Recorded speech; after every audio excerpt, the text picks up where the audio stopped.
इस वीडियो में हम जानेंगे कि केमिस्ट्री का हम कंप्लीट सिलेबस कैसे जो है पढ़ सकते हैं। तो हमारा फर्स्ट चैप्टर होता है विलयन। अब जो विलयन चैप्टर है इसके जो सबसे इम्पोर्टेंट पॉइंट्स हैं मैं आपको इस वीडियो में वो बताऊंगी कि विलयन में इम्पोर्टेंट पॉइंट्स हमारे क्या होते हैं। सबसे पहले कुछ चीज़ें हैं जो हमें विलयन के बारे में जाननी है। एक तो विलयन जो होता है वो होता क्या है, तो विलयन जो होता है वो हमारा जो है दो पदार्थों से मिलकर बना होता है। ठीक है, एक तो हमारा विलेय होता है, ये हमारा विलेय है। ठीक है, इसको ना नहीं, ये सिर्फ विलेय होता है, दूसरा हमारा विलायक होता है। इन दोनों पदार्थों से मिलकर जो हमारा बनता है वो होता है हमारा विलयन। अब इसमें हम अगर आगे जानते हैं तो विलयन के प्रकार भी कई सारे होते हैं, जिसमें एक हमारा जो है ये ठोस तरल जो है ठोस तरल विलयन होता है, जैसे नमक का, पानी का, चीनी का घोल। तो ये विलय इसमें क्या होता है कि विलय हमारा ठोस होता है, विलायक हमारा तरल होता है। तो ऐसे विलयन को हम ठोस तरल विलयन कहते हैं। इसी में हमारा अगला जो है वो है तरल तरल विलयन, जिसका एग्जाम्पल यानी पे यहाँ पे इसमें जो है आपको सारे एग्जाम्पल मिल जाएंगे। तरल तरल विलयन के एग्जाम्पल अल्कोहल पानी, ईथर पानी, क्योंकि इन दोनों में क्या ईथर हो या अल्कोहल हो, दोनों ही लिक्विड होते हैं और वो पानी में ही मिलाए जाते हैं। तो ये एग्जाम्पल किसका हो जाएगा, तरल तरल विलयन का। दूसरा है गैस तरल विलयन। अब जो हमारा कोल्ड ड्रिंक होता है ये इसका सबसे अच्छा एग्जाम्पल होता है। तो ये हमारा गैस तरल विलयन हो गया। अब इसमें जानते हैं आगे ठोस ठोस विलयन। अब ठोस ठोस विलयन में क्या होता है, जो हमारी मेटेलिक धातुएं होती हैं, इनसे जो बनी हुई मिश्र धातुएं होती हैं वो ठोस ठोस विलयन का एग्जाम्पल होती है। फिर हमारा आता है तरल गैस विलयन। अब ये तरल गैस विलयन में हमारा जो एग्जाम्पल हो गया, जैसे पानी में अल्कोहल, पानी में ईथर। इसमें जो विशेषता इसकी ये होती है कि इससे तरल जो होता है वो विलय होता है, गैस इसमें विलायक होता है, यानी कुल मिला के एक फॉग जैसा बनता है। गैस गैस विलयन इसमें आता है हमारा जो हवा होती है और जो हमारी प्राकृतिक गैसें होती हैं, दोनों ही यानी विलय और विलायक दोनों ही क्या है, गैस है। बेसिकली ये जो विलयन के प्रकार होते हैं ये दोनों विलय और विलायक दोनों की अवस्था और प्रवस्था के आधार पर होता है। अब इसमें कुछ इंपॉर्टेंट पॉइंट्स हैं, जैसे मोलरता क्या होती है, इसकी परिभाषा। तो मोलरता क्या होती है, प्रति लीटर विलयन में विलय के मोलों की संख्या को मोलरता कहते हैं। इसका फॉर्मूला m/n/v हमेशा लीटर में लिया जाता है। तो इसकी इकाई क्या हो जाएगी, मोल पर लीटर या मोल बाई ये है जो है डेसीएम क्यूब। ये जो एम क्यूब होता है ये आयतन जो वी होता है, v = क्या होता है L/L/L। इस वजह से ये क्या हो गया, एम क्यूब हो गया। ठीक है, इससे आगे जान लेते हैं। अब यहाँ पे एक एग्जाम्पल बताया गया है, जब आप अगर इसको आप आगे सॉल्व करोगे ये NaCl वाला, तो ये आएगा 58.5/58.5 और इसको एक वैल्यू हो रहा है तो बटे 1, तो इसका टोटल आंसर आता है 1। इस वजह से ये जो होता है क्या होगा, इसका जो होगा वो 1 मोल आएगा। अब इसी जैसे मोलरता होती है वैसे ही मोललता होती है। अब मोललता क्या होती है, बस इसमें अंतर ये होता है कि इसमें हम विलयन का आयतन लीटर में लेते हैं, इसमें हम विलायक लेते हैं और विलायक में मोलों की संख्या लेते हैं।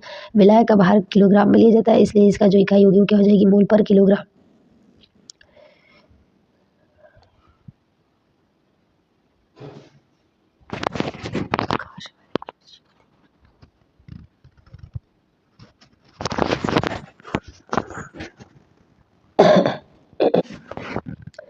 अब जो है हम इसमें समझ लेते हैं मोल अंशिया, जिसको हम दूसरे लैंग्वेज में मोल प्रभाज भी बोलते हैं। इसलिए मोल प्रभाज क्या होता है कि विलयन किससे मिलकर बना होता है, विलय और विलायक से, विलय और विलायक से। तो अगर हमें विलयन के मोलों की संख्या चाहिए तो हमें इसका और इसका दोनों की मोलों की संख्या चाहिए, इसी से आता है मोल प्रभाज। मोल प्रभाज क्या होता है, ये दोनों का होता है, विलय का भी होता है, विलायक का भी होता है। तो आप जिस भी अवयव का निकाल रहे होते हैं उसकी मोलों की संख्या बटे टोटल विलयन में जितने मोलों की संख्या होती है उससे आप डिवाइड कर दो तो उस अवयव का मोल प्रभाज आ जाएगा। इसकी कोई विमा नहीं है, यानी इसकी कोई यूनिट नहीं है। ठीक है, इसमें आगे जान लेते हैं द्रव्यमान प्रतिशत। ये जो है फॉर्मूला होता है काफ़ी इंपॉर्टेंट है, जो कि होता है द्रव्यमान बटे विलय का द्रव्यमान बटे कुल द्रव्यमान इंटू 100। ठीक है, अब इसी में जो है गैसों में घुलनशीलता, हेनरी का नियम। देखिए गैसों में घुलनशीलता के लिए हेनरी का नियम काफ़ी प्रचलित है। इन्होंने बोला क्या था कि जो प्रेशर होता है, पार्शियल दाब होता है, वो उनके उसका जो है मूल प्रभाज के समानुपाती होता है। तो यहाँ पे जो P है वो आंशिक दाब है और ये किसकी समानुपाती है, मोल फ्रैक्शन के। और जो KH है ये हेनरी स्थिरांक या हेनरी नियतांक है। इन्होंने इसमें ये भी बताया था कि जो कोई गैस होता है वो किसी लिक्विड में उसके ऊपर जितना दाब पड़ेगा उसके अनुग्रहणपाती होगी, यानी आप जितना दाब लगाओगे वो गैस उतना ही उस तरल में घुलती चली जाएगी। एग्जाम्पल में जो है यहाँ ठंडा पानी गर्म पानी से अधिक CO2 घुलता है, उच्च दबाव पर अधिक गैस घुलती है। जो गोताखोर होते हैं वो इसका काफ़ी यूज़ करते हैं, मतलब इसी हेनरी के नियम का यूज़ होता है वहाँ पे। ये आप इम्पॉर्टेंट पार्ट है, आप चाहे तो इसको रिवीजन कर सकते हैं, इतना पार्ट इम्पॉर्टेंट है, आप चाहे तो रिवीजन कर सकते हैं। इसमें आगे जानते हैं वाष्प दाब और राउल्ट का नियम। देखिए जैसे गैसों की घुलनशीलता के लिए हेनरी का नियम है, वैसे ही वाष्प दाब के लिए जो है राउल्ट का नियम है। अब राउल्ट का नियम और हेनरी के नियम में संबंध भी आता है, तो इन्होंने क्या बोला था, तो राउल्ट का नियम जो होता है ये आदर्श विलयन के लिए है, और इन्होंने बताया कि जो आदर्श विलयन के लिए आंशिक वाष्प दबाव होता है वो मोल अंश और शुद्ध विलायक के वाष्प दबाव के समानुपाती होता है। इसका सूत्र जो है वो उन्होंने दिया था P1 = X1 और P1 डॉट। यहाँ P1 जो होता है ये आंशिक दाब है, और P नॉट जो है जो शुरुआत में उसका दाब होता है, प्रारंभिक दाब वो होता है, यानी शुद्ध रूप में जो उसका दाब था वो होता है। अब राउल्ट का नियम आदर्श विलयन के लिए महत्वपूर्ण है, क्योंकि ये शर्तें रखता है कि जितने भी विलयन राउल्ट के नियम का पालन करते हैं वो आदर्श विलयन कहलाते हैं। अब इसके लिए यहाँ पे कुछ जो है शर्तें रखी गई है कि जो आदर्श विलयन के लिए शर्तें क्या होती हैं, वो घटक ए और बीज के लिए आणविक क्रिया ए और बी, ए बी और बी के समान होनी चाहिए। हालांकि एक चीज़ और जान, ना ही आदर्श गैस होती है और ना ही आदर्श विलयन होता है। बस हाँ, आदर्श विलयन में जो बेंजीन होती है इसको कुछ संपूरक उसके माना गया है बेंजीन को, इसलिए उसको आदर्श विलयन के वो कई सारे रूल फॉलो करती है। ठीक है, तो ये सिर्फ ऊपर ऊपर की बात है, ये आप कह सकते हैं कि कॉन्सेप्ट रखा गया है कि कोई चीज़ होगी जो इतनी परफेक्ट होगी। अब आप यहाँ आपके लिए एक क्वेश्चन है, आप इस क्वेश्चन को सॉल्व कर सकते हैं। मूलरता की गणना कीजिए, और जो है ये आपको कुछ रिजल्ट्स मिले हैं, इनका आप यूज़ कीजिए। ये भी एक क्वेश्चन है, आप इसको सॉल्व कीजिएगा। इसमें का जो महत्वपूर्ण बिंदु है ये आप इसको समझ लीजिएगा, जो कि है मूलरता का अंतर। ये बहुत इंपॉर्टेंट पॉइंट है कि दोनों ही तापमान पर निर्भर करते हैं, मतलब ये दोनों ही तापमान पर निर्भर करते हैं, ये पॉइंट गलत, मतलब कहने का मतलब है कि तापमान पर निर्भर करता है, ये इसका अंतर है। मोलरता तापमान पर निर्भर करता है, मोलरता नहीं। यही वजह है कि जो मोलर सोल्यूशन होता है उसका यूज़ ज़्यादा किया जाता है, ना कि मोलर सोल्यूशन का। ठीक है, ये बेसिक अंतर होता है कि तापमान का प्रभाव मोलरता पर नहीं पड़ता है। ठीक है, दूसरा है हेनरी का नियम केवल कम दबाव पर लागू होता है, ये जो है सही बात है। राउल्ट का नियम आदर्श विलयन के लिए है और गैस की घुलनशीलता ताप बढ़ाने पर बढ़ती है। ठीक है, नेक्स्ट हम जान लेते हैं, इससे कुछ जो है प्रश्न है, तो आप इनको भी ध्यान रखिएगा कि ठोस विलयन के प्रकार क्या है, राउल्ट का नियम कब लागू नहीं होता है, मोलरता का तापमान पर क्या प्रभाव है। अब आते हैं अपने नेक्स्ट चैप्टर पे, जो कि है हमारा इलेक्ट्रोकेमिस्ट्री। या इलेक्ट्रोकेमिस्ट्री में बेसिकली पढ़ते हैं इलेक्ट्रोकेमिकल सेल से, जिसमें हमें रसायन की सहायता से विद्युत प्राप्त होता है या विद्युत की सहायता से रासायनिक क्रियाएं होती है।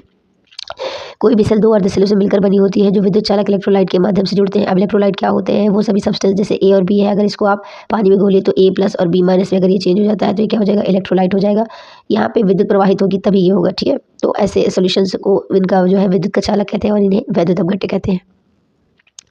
अब इसकी कुछ एग्जांपल है, जैसे गैल्वेनिक सेल हो गया। गैल्वेनिक सेल क्या करती है, ये आप मेन पॉइंट याद करें। गैल्वेनिक सेल क्या होता है, रासायनिक ऊर्जा को विद्युत ऊर्जा में बदलता है और बहुत ही इंपॉर्टेंट होता है। जो हम सामान्यतः यूज़ करते हैं वो गैल्वेनिक सेल होता है। इलेक्ट्रोलाइट सेल क्या होता है, ये विद्युत ऊर्जा को रासायनिक ऊर्जा में परिवर्तित करता है। इसका जो यूज़ होता है बेसिकली वैद्युत अपघटन के लिए ही होता है, और ये इंडस्ट्री लेवल पे होता है। ठीक है, जो हम सामान्य रूप से यूज़ करते हैं वो हमारा गैल्वेनिक सेल होता है। गैल्वेनिक सेल की संरचना जान लीजिए। अब गैल्वेनिक सेल क्या होता है, जो सामान्य सेल होता है उससे थोड़ा उल्टा काम करता है। इससे जो एनोड होता है वो ऋणात्मक इलेक्ट्रोड होता है। इसका एक रीज़न होता है, अगर आपने डिटेल से पढ़ा होगा तो आपको पता भी होगा, कैथोड धनात्मक होता है। ठीक है, और जो इसमें सॉल्ट, अगर आपने गैल्वेनिक सेल को आपको याद होगा तो इसमें दो ऑपरेटर्स होते हैं, बीच में एक जो है सॉल्ट ब्रिज लगाया जाता है और एक तरफ इलेक्ट्रोड रहता है, दूसरी तरफ इलेक्ट्रोड रहता है। तो ये जो सॉल्ट ब्रिज होता है वो क्या करता है, वो चार्ज संतुलन बनाए रखता है। ठीक है, ताकि इधर का चार्ज इधर, उधर का चार्ज इधर, इधर उधर ना हो पाए।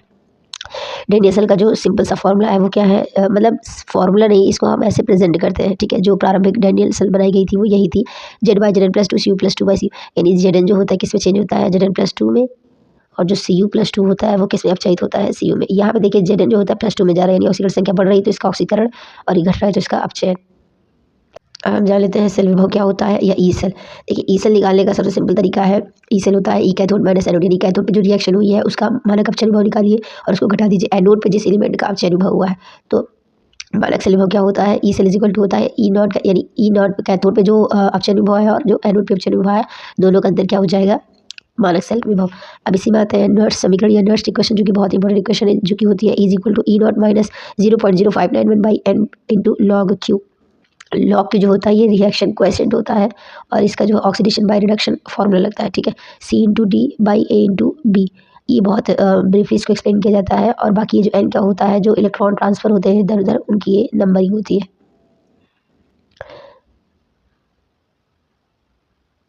गिब्स मुक्त ऊर्जा और सेल विभव क्या होता है। देखिए गिब्स मुक्त ऊर्जा बहुत इंपॉर्टेंट होता है, इससे एक नया क्वेश्चन फंस जाता है। इसका फॉर्मूला बस याद कर लीजिए, delta G is equal to होता है NFE सेल।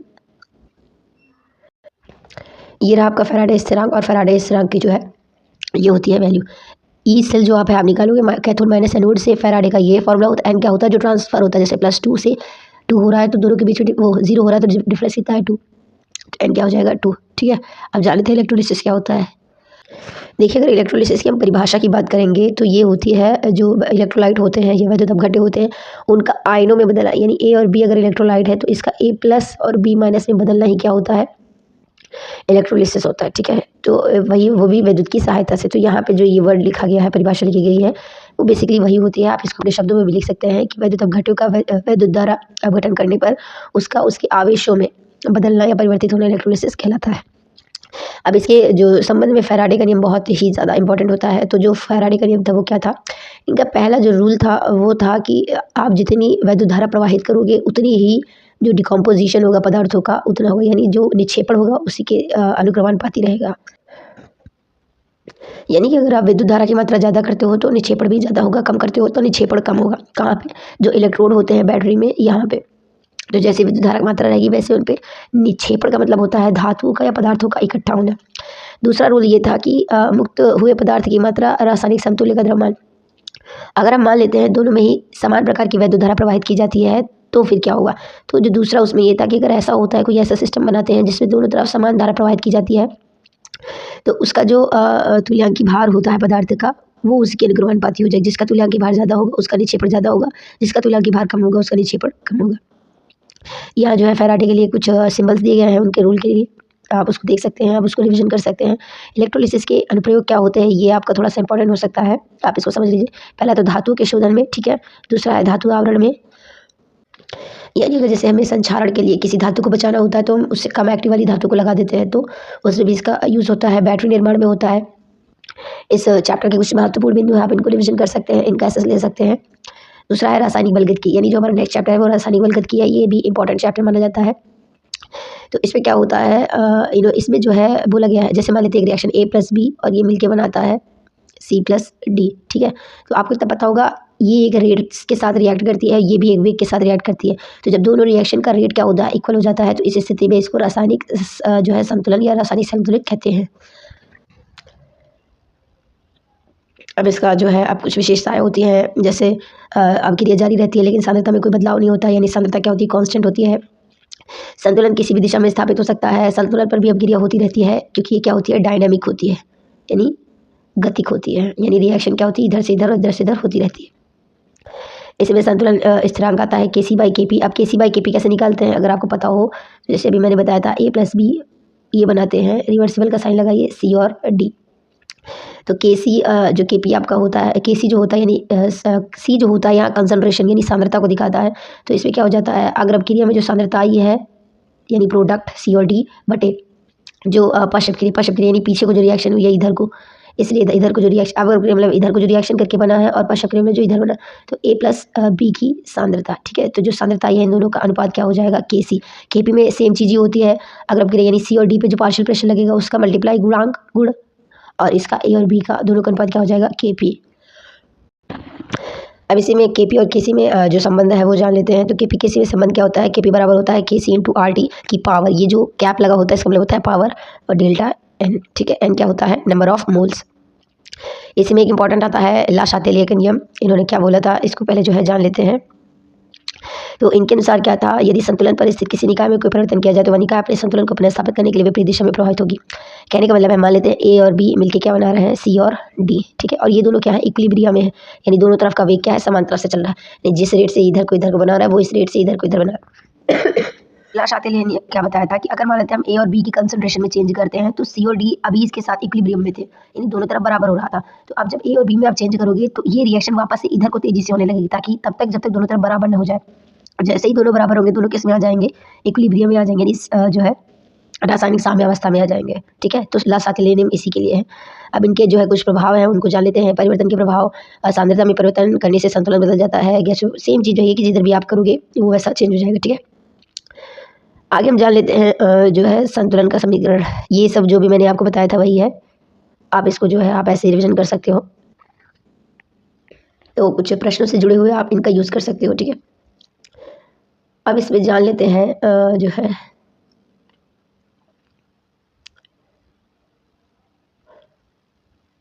आप इनको रिवीजन कर सकते हो, ठीक है। ये ऐसे संभावित प्रश्न हैं जो आपके क्वेश्चन पेपर में आ सकते हैं। आप इनको अच्छे से रिवाइज़ कीजिए और आप देखते जाइए और इनको समझते जाइए कि आपको ऐसे क्वेश्चंस मिल सकते हैं।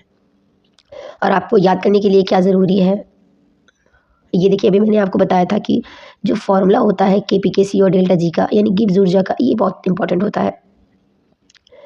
अब आ जाते हैं हम अपने नेक्स्ट चैप्टर पे, जो कि हमारा डी और एफ ब्लॉक होता है। देखिए डी ब्लॉक और एफ ब्लॉक काफ़ी सिमिलैरिटी रखते हैं, तो अगर आप डी ब्लॉक को अच्छे से समझ लोगे तो आप एफ ब्लॉक को भी 50% समझ जाओगे। तो इसमें हम कुछ चीज़ें जान लेते हैं।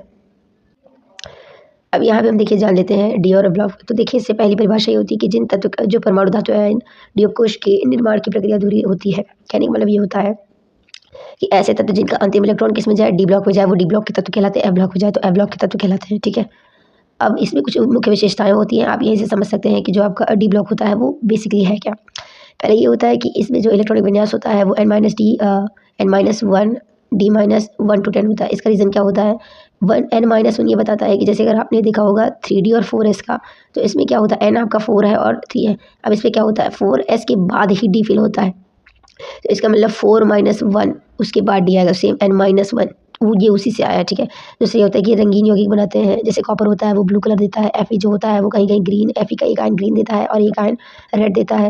ये उत्प्रेरक के रूप में काम करते हैं, जैसे वेनेडियम हो गया है, निकिल हो गया है, ये सब क्या होते हैं, उत्प्रेरक। उत्प्रेरक क्या होते हैं, जो अभिक्रिया की दर को बढ़ा देते हैं। ये अलग अलग ऑक्सीकरण संख्या रखते हैं। इसमें जो मैग्नीज होता है Mn होता है, ये सबसे ज़्यादा ऑक्सीकरण अवस्था रखता है। देखिए जो आवर्त सारणी होती है उसमें ये 3 से 12 तक के जो समूह होते हैं उसमें ये पाए जाते हैं, इन ग्रुप में पाए जाते हैं। और इनका जो है इनमें जो है 4 से 7 तक की श्रेणियों में 32 तत्व होते हैं। उच्च श्रेणी के तत्व जो है जिनको बोला गया है वो कॉपर, सिल्वर और गोल्ड होता है। Au जो होता है वो गोल्ड का सिंबल है, सिल्वर का सिंबल Ag होता है और जो Cu है वो कॉपर है। सेम चीज़ एफ ब्लॉक तत्व में भी होता है। एफ ब्लॉक के तत्व क्या होते हैं, जो लैंथेनाइड से ल्यूटीशियम लैंथेनम से ल्यूटीशियम तक जाते हैं, उन तत्वों को, जो टोटल हमारे पास 14 तत्व लैंथेनाइड में है, 14 तत्व एक्टिनाइड में होंगे। ठीक है, तो ये हमारे होते हैं लैंथेनाइड और एक्टिनाइड। तो जो लैंथेनाइड होता है वो लैंथेनम से स्टार्ट होता है, ल्यूटीशियम तक जाता है या ल्यूटेटियम तक जाता है।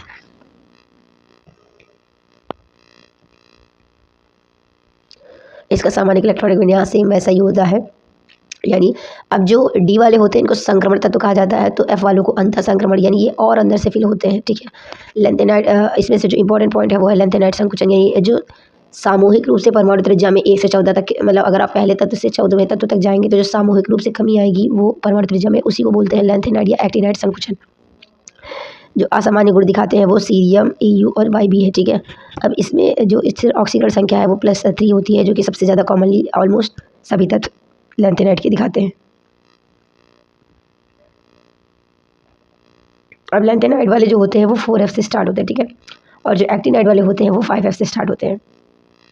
मुख्य विशेषता क्या होती है, ज़्यादातर रेडियो एक्टिव होते हैं। और जो लैंथेनाइड वाले होते हैं इनको दुर्लभ मृदा धातु भी कहते हैं। ठीक है, रेयर अर्थ मेटल। इनकी जो ऑक्सीकरण संख्या होती है ये ढेर सारी ऑक्सीकरण संख्या परिवर्तित करते हैं। इनका ज़्यादातर यूज इसमें होता है परमाणु विकर्ण, क्योंकि रेडियो एक्टिव है तो ये ज़्यादातर यूज इसमें होंगे नाभिकीय ऊर्जा के लिए। अब इनकी कुछ खास चीज़ें जान लेते हैं। जैसे श्रेणी में बाईं से दाईं ओर चलने पर जो डी ब्लॉक की परमाणु त्रिज्या होती है वो थोड़ी थोड़ी बढ़ती है, पहले घटती है फिर बढ़ती है। एफ ब्लॉक में क्या होती है, संकुचन के कारण त्रिज्या कम होती है। आयनीकरण एंथैल्पी क्या होती है, डी ब्लॉक में बाईं से दाएं ओर जाने पर जो है बढ़ती है, और एफ ब्लॉक में क्या होता है, कम मान लगभग समान। यानी ये जो इनकी आयनाइजेशन एंथैल्पी या IP होती है वो क्या होती है, ऑलमोस्ट सेम होती है। ठीक है, ऑलमोस्ट सेम होती है। इनकी विद्युत ऋणात्मकता क्या होती है, डी ब्लॉक में श्रेणी में बढ़ती है और एफ ब्लॉक में बहुत कम मान होता है। ठीक है, इनमें धातु गुण क्या होता है, ये उच्च गलनांक और क्वथनांक रखते हैं, कठोर और सघन होते हैं, अच्छे चालक होते हैं, किसके, विद्युत के और ऊष्मा के। ऑक्सीकरण अवस्थाएं दोनों ही क्या होते हैं, परिवर्तनशील ऑक्सीकरण संख्या रखते हैं। उच्चतम अवस्था कॉपर +2 और मैग्नीशियम +7 होती है। ठीक है, मैग्नीशियम ऐसा डी ब्लॉक का तत्व है जो सबसे ज़्यादा ऑक्सीकरण संख्या रखता है, परिवर्ती। अब आप इसको जो है अच्छे से समझ सकते हैं कि इसके कुछ इंपॉर्टेंट पॉइंट्स आप इनको समझ लीजिए। अब आपको मैं उपसा जो मैंने ऊपर समझाया था उसको मैं वापस से आपको, एक और इसका चैप्टर आता है उपसा संयोजन यौगिकों का, जिससे आप जटिल यौगिकों के बारे में अच्छे से समझ सकते हैं। तो ये रहा आपका चैप्टर उपसा संयोजन यौगिक। मान लेते हैं हमारा एग्जाम्पल है K4FeCl6 का, जो कि होता है पोटेशियम फेरोसाइनाइड। इसका नेम का भी एक टाइप होता है जिसमें हम सबसे पहले लीगेंड्स का नंबर लिखते हैं, फिर लीगेंड्स का नेम लिखते हैं, फिर धातु मेटल लिखते हैं, और अगर माइनस आया होता है तो उसका लिखते हैं, और अगर धनात्मक आता है तो उसको सबसे पहले लिखते हैं, यानी लीगेंड से भी पहले आपका धातु एनवल आएगा। अब इसमें देख लेते हैं होते क्या है। बेसिकली परिभाषा वे यौगिक जिनमें केंद्रीय धातु परमाणु और आयन के चारों तरफ धातु परमाणु या समन्वयी आवर्त बनाते हैं। जैसे भी मैंने एग्जांपल लिया था K4 Fe6, इसमें क्या होता है K4 को बाहर रोके, क्योंकि ये बीच वाला कोऑर्डिनेशन स्फीयर नहीं है, जैसे बीच में Fe होता है और चारों तरफ 6 CN जुड़े होते हैं। अब ये जो CN होते हैं इसमें नाइट्रोजन क्या होता है, डोनर होता है, कार्बन नहीं, तो ये एक दंती होता है, एक दंती वाला सिर्फ एक ही डोनर होगा। तो 6 CN जुड़े होते हैं तो कितने समन्वय संख्या हो जाएगी 6, जितने डोनर होते हैं उतने ही होते हैं। इसके लिए आपको एक अच्छी सी टेबल पढ़नी होती है, जो कि कुछ कॉमन से टेबल होते हैं, आप उसको कहीं से भी डाउनलोड कर सकते हैं, जहाँ पे आपको ये पता चल जाएगा कि कौन सा लिगेंड कितने डोनर रखता है। आप उसी के बेस पे समन्वय संख्या निकाल सकते हो। वैसे आगे जान लेते हैं, ये आपके जो है कुछ एग्जाम्पल हैं जिसमें टेट्रामाइन कॉपर और हेक्सामाइन कोबाल्ट क्लोराइड होता है। अब इसका जो है मुख्य शब्दावली क्या होती है, पहले तो इसमें केंद्रीय परमाणु होता है। केंद्रीय परमाणु क्या होता है, जो लिगेंड से चारों तरफ से घिरा रहता है। इसमें संक्रमण धातु परमाणु वही होता है और ये इलेक्ट्रॉन युग्म को स्वीकार करता है। अब इससे हम आगे बात करते हैं, तो हमारा लिगेंड क्या होता है, जो हमारा लिगेंड होता है वो दाता परमाणु को क्या होता है, वो दाता परमाणु होता है, और जो संक्रमण धातु होती है उसको इलेक्ट्रॉन जो है प्रदान करता है। ये उदासीन लिगेंड है, ये ऋणात्मक लिगेंड है और ये धनात्मक लिगेंड है। ज़्यादातर हमारा यूज़ में जो है या यही दो आते हैं, ये बहुत ही कम, यानी जो नाइट्रोसिम आयन होता है ये बहुत ही कम आता है। समन्वय संख्या क्या होती है ये मैंने आपको बताया है। इसमें से जो कॉमन समन्वय संख्या होती है वो 2, 4, 6 होती है, ठीक है, जिसका 6 का एग्जाम्पल CN होता है और 2 का एग्जाम्पल जो होता है आपका C2O4 ऑक्सीलेट हो जाता है। और भी बहुत सारे हैं, EDTA जो होता है इसके भी 2 टाइप होते हैं। आप इसकी एक टेबल होती है, आप उसको अच्छे से पढ़ लीजिएगा तो आपको समझ में आ जाएगा। उसी के बेस पे हम समन्वय संख्या निकाल लेते हैं। यहाँ पे अगर आप देखिए जो मैंने अभी बताया था लिगेंड के प्रकार, यहाँ पे आपको कुछ चीज़ें आपको मिल जाएंगी। तो लिगेंड के प्रकार में अगर हम देखेंगे तो यहाँ लिगेंड के प्रकार में एक दंती एक दाता परमाणु होता है, जैसे Cl, NH3 और H2O, यानी अगर ये जहाँ पे भी आएंगे आप एक के लिए सिर्फ एक नंबर समन्वय संख्या लोगे। अब जैसे मान लेते हैं अगर आपको कहीं H2O आपको मिल जाता है 3 ब्रैकेट में, तो यहाँ H2O में एक ही डोनर होता है, तो आप सिर्फ एक गुणा कर दोगे 3 से, तो टोटल समन्वय संख्या कितनी आ गई 3, ठीक है। और द्विदंती होते हैं, जैसे आपका एथिलीन डायमीन और आपका ऑक्सलेट, अभी मैंने आपको बताया था कि ऑक्सलेट होता है। बहुदंती होते हैं, पॉलीडेंटेट में कौन कौन से आते हैं, जैसे EDTA होता है, पोरफिरीन होता है, ठीक है। नामकरण पद्धति क्या होती है, इसको आप ऐसे ही समझ लीजिए। इस जैसे मान लेते हैं आपका एग्जांपल मैंने भी लिया था K4 FeCN6, ठीक है, ये आपका एग्जांपल है। अब इसमें देखिए क्या करते हैं, सबसे पहले क्योंकि ये हमारा प्लस होता है और ये हमारा माइनस, अगर ये हमारा प्लस हो गया तो ये ऑटोमेटिक माइनस हो जाएगा, क्योंकि हमारा प्लस माइनस से एक कंपाउंड बनता है। अब यहाँ ध्यान दीजिए, जो माइनस वाला होता है, अगर आपका ये Fe वाला प्लस होता है तो ये, अब यहाँ पे ध्यान दीजिए, जैसे एक प्लस होता है एक माइनस हो जाएगा। अगर आपका ये प्लस है तो ये माइनस हो जाएगा। अगर मान लीजिए इसके साथ Cl जुड़ा होता है, K नहीं, तो Cl माइनस होता है तो ये हमारा प्लस हो जाता। अब इसमें सबसे पहले क्या करें, अगर प्लस पहले आया है तो प्लस का मतलब प्लस का नाम आप पहले लिखोगे, माइनस का नाम आप बाद में लिखोगे, चाहे वो आपका आयन हो या चाहे ये जो आपका स्फीयर है ये हो, ठीक है। तो आपका पहले आया है पोटेशियम, तो आप सिर्फ पोटेशियम का नाम लिखोगे। फिर इसके उसकी पोटेशियम के हमें संख्या से कोई मतलब नहीं है, चाहे इधर हो चाहे इधर, इसको बोलते हैं काउंटर आयन, ठीक है, इससे हमें बिल्कुल मतलब नहीं होती है। अब आपको जो है पोटेशियम आपका आपने नाम लिखा, उसके बाद आते हैं लिगेंड पे। सबसे पहले लिगेंड की संख्या लिखते हैं जो कि है 6, यानी पोटेशियम हेक्सा, CN का होता है साइनो, ठीक है, potassium hexa cyano. Fe minus में आया है तो इसके साथ 8 वर्ड जुड़ जाएगा, तो फेरेट, ठीक है, और उसके साथ इसकी जो ऑक्सीडेट संख्या होती है 2 या 3, आप कैलकुलेट कर लिख सकते हो। सेम चीज़ अगर आप दूसरे के साथ करोगे, जैसे मान लेते हैं यहाँ पे आपको कुछ एग्जांपल दिखा देती हूँ। देखिए सबसे पहले ये आपका, क्योंकि यहाँ Cl आया है तो इसका ये माइनस, अगर ये माइनस हुआ है तो ये क्या हो जाएगा, प्लस हो जाएगा। तो अगर ये प्लस हुआ है तो कोबाल्ट के नाम में कोई चेंज नहीं होगा। आप देखिए पहले प्लस का नाम लिखना है, तो प्लस हमारा स्फीयर है तो हम इसका नाम पहले लिखेंगे। सबसे पहले लिगेंड का नंबर लिखा गया है हेक्सा, और NH3 क्या होता है एमाइन, तो हेक्सा एमाइन। फिर इसके बाद कोबाल्ट, इसकी ऑक्सीडेशन संख्या यहाँ पे आई है 3, और फिर क्लोराइड, ठीक है। सेम चीज़ ऐसे इसमें भी है, टेट्रामाइन कोबाल्ट, इसमें हेक्सा एक्वा क्रोमियम। आगे हम बढ़ लेते हैं, आइसोमेरिज्म के बारे में जान लेते हैं। आप इसको एक, अगर आपने 11th में अच्छे से पढ़ा होगा तो आपको बहुत अच्छे से समझ में आ जाएगा। अब अगर आप समावयवता की बात करते हैं, तो जो समावयवता अगर आपने 11th में पढ़ा होगा तो ये बेसिकली वहीं से पार्ट आया है, जो कि काफ़ी अच्छा होता है। आप इसको एक बार अच्छे से जो है आप बस केवल देख लीजिए अपनी आंखों से, तो आपको ये समझ में आ जाएगा कि ये बेसिकली समावयवता होता क्या। समावयवता का मतलब होता है दो तरफ, अगर जैसे मान लीजिए 2 कंपाउंड है A और B की दोनों की तरफ के जो है, दोनों के अणुसूत्र समान है, लेकिन इनकी जो संरचना होती है वो अलग अलग होती है। उसी के बेस पे हमारे ये जो है समवयवी होते हैं, ठीक है।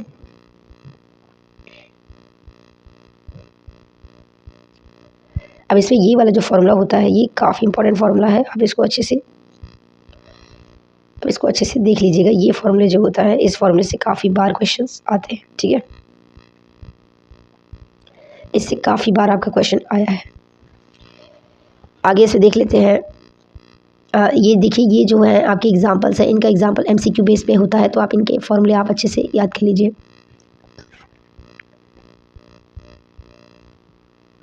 अब ये जो होता है, ये क्वेश्चन भी बहुत इंपॉर्टेंट है कि जो जटिल यौगिक होते हैं उनके रंग का कारण क्या है, तो वो है डी संक्रमण या आवेश स्थानांतरण। अब इसमें से आपको कुछ एग्जाम्पल मिल जाएंगे, आप इन एग्जाम्पल्स को याद कर लीजिएगा।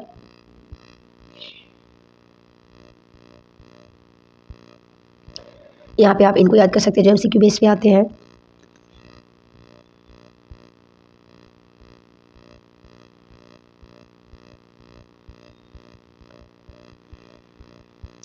इसी के साथ यहाँ पे जो है आपका जो फर्स्ट पार्ट होता है ये आपका कंप्लीट हो जाता है। ठीक है, थैंक यू फॉर वॉचिंग।